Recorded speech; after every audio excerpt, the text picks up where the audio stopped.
Would a judge have to sign off on it? On the subpoena? Yes, Senator. Well, for a subpoena ducus tecum, Jack Smith probably took it straight to the judge.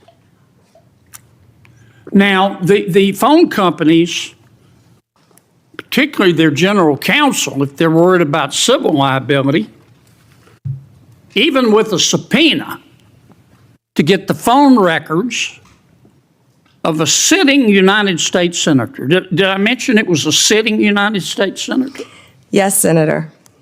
The general counsel for that phone company, let's say AT&T, they have the right to seek to quash that subpoena, don't they? Phone companies frequently do that. Yeah. And a smart general counsel for that phone company is going to call the sitting United States senator and say, would you like to weigh in on this? Would you like me to quash the subpoena? We're talking about invading someone's privacy here by a sitting United States senator. Could the general counsel for the phone company do that?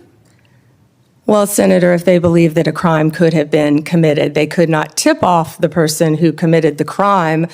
Again, I can't comment on details of this particular case. I'm just asking you theoretically. I've never seen you commit a crime, Senator Kennedy. But let's suppose, okay, they didn't want to tip off the sitting United States senator. But the phone company and the general counsel for the phone company, or companies, if there were more than one involved, could say, you know, this is serious as an aneurysm. This is serious as 4 heart attacks and a stroke. This is a sitting United States senator. So general counsel would likely advise the CEO, well, you need to file a motion to quash. The telephone companies could have contested those subpoenas, could they not? Hypothetically, yes. I can't talk about the facts of this particular case. We're talking hypothetical. Senator, subpoenas are issued all the time through phone companies working with the general counsel. But they can file a motion to quash. They could, yes. Yeah. In any case. And if they should have filed a motion to quash, and a reasonable person would have filed a motion to quash, because this is a sitting United States senator, and they didn't file a motion to quash, they would incur civil liability, wouldn't they? Senator, typically phone companies follow a subpoena from a United States attorney. I know they do, but they don't have to. They could challenge it, Senator. Yeah.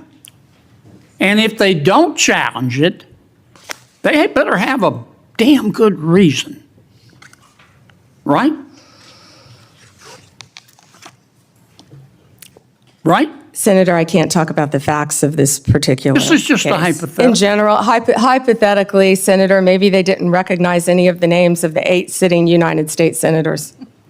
Hypothetically. That was a joke. Or maybe they should have gone to Amazon and buy some testicles online. Instead of just saying, sure, I'll just show you the phone records of a sitting United States senator on the basis of an administrative subpoena. Now, do you have copies of the subpoena applications for Yes, these Senator, 8? Senator, I can't discuss anything regarding this You can't case even with tell me you. if you have copies? I can't discuss any of this. All right, with when are I'm you sorry. going to, General, when are you going to be able to discuss it? I can't discuss whether there is or is not a pending investigation, I understand, Senator. This but was let's just assume brought to light if by there is a Director pending Patel. investigation, I don't want this to get swept under the rug, okay? Because I think you're going to get pushback from all quarters. I think the telecommunication companies are going to be all over you like a bad rash because they've got liability here for just turning over these records when they knew what was going on. I think some FBI agents may have some liability here. I think a special counsel might have some liability here. If I were your special counsel and you had appointed me and I wanted to get the records of a sitting United States senator. Is that something you would expect me to tell you as Attorney General of the United States? They better have. Yeah. And Do we know in this instance of the 8 sitting United States senators if they told Attorney General Garland? Senator, I just learned about this very recently, as did Director Patel, and we cannot discuss the details. I don't know many of them. What made this hearing moment so effective was that Kennedy did not come in sounding like a lawyer reading from a dusty rulebook. He came in sounding like somebody who wanted to make the entire room feel how insane this was supposed to sound. And he did it with one phrase, over and over again. A sitting United States senator. Not once. Not twice. Again and again, like a warning siren. Because Kennedy understood that the power of this exchange was not hidden in some technical legal footnote. It was in the sheer shock value of what he was describing. He wanted the audience to stop and think, hold on, are we really talking about investigators grabbing the phone records of a sitting U.S. senator like this is just another Tuesday afternoon at the Department of Justice? That was Kennedy's whole strategy, and honestly, it was ruthless. He framed the subpoena not as routine process, not as normal investigative procedure, but as something unusual, dangerous, and politically radioactive. He made it sound like every person who touched that process, every telecom lawyer, every executive, every DOJ official, should have frozen in place and asked whether they were walking straight into a constitutional and institutional disaster. Instead, the picture he painted was even worse. A system so arrogant, so numb to its own power, that it may have treated the records of elected senators like just another file to pull, stamp, and pass along. That is why the exchange landed. Kennedy was not just questioning Bondi. He was putting the entire machinery of federal power on trial. And Bondi's refusal to go beyond procedural non-answers only made Kennedy's performance stronger. Every "I can't discuss that," every sidestep, every retreat into bureaucratic caution gave him more room to make the whole thing feel darker, bigger, and more suspicious. Because in a hearing like this, silence never sounds neutral. Silence sounds like smoke. And Kennedy knew exactly how to point at that smoke and tell the audience there might be a fire behind it. So this was not just a hearing clip. It was a warning wrapped in sarcasm, outrage, and disbelief.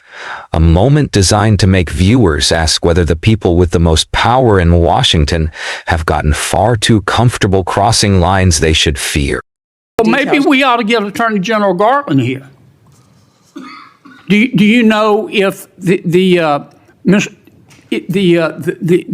special counsel told FBI Director Wray? Is that something? Let me put it another way. If I were your special counsel and you were the director of the FBI, and I'm trying to get the phone records of a sitting United States senator, did I mention it was a sitting United States senator? Is that something that you would expect me to tell you as director of the FBI? In general, I would believe the FBI would help execute the subpoenas. Yeah. To the businesses. Okay, I want to switch to another subject in the 12 minutes that I have left, since everybody else got to go over. I've got to ask you about this, General. Secretary Howard Lutnick on October 1 gave an interview to the New York Post about Mr. Epstein. And he described Mr. Epstein as, quote, the greatest blackmailer ever, close quote. Have you reviewed that transcript of that interview? I have not reviewed the transcript, but I saw the clip of it. Okay. It appears that Secretary Lutnick was Mr. Epstein's next door neighbor. In fact, their townhomes shared a wall. And the reporter that was talking to Mr. Lutnick, she asked how other prominent men could have been associated with Epstein when Mr. Lutnick could immediately sense that he was a, quote, pervert. And then Secretary Lutnick said, or rather the reporter said, did they see it and ignore it? Do you remember that from the interview? I do. And Commerce Secretary Lutnick said, no, they participated. And then Commerce Secretary Lutnick goes on to say, quote, that's what his MO was. You know, get a massage, get a massage. And what happened in that massage room, I assume, was a video. This guy was the greatest blackmailer ever, blackmailed people. That's how he had money, end quote. Is that true? Senator, as our July memo said, we did not uncover evidence. This case has gone through 3 administrations, as well as former U.S. Attorney Alex Acosta. I know that, Pam, but have you interviewed Secretary Lutnick? No, Senator. Do you plan to? If he wants to talk to the FBI or the FBI wants to talk to him, that is more than on. Don't you think you ought to talk to him after this interview? Senator, if Howard Lutnick wants to speak to the FBI and if Director Patel wants to speak to Howard Lutnick, absolutely. So let's get this straight.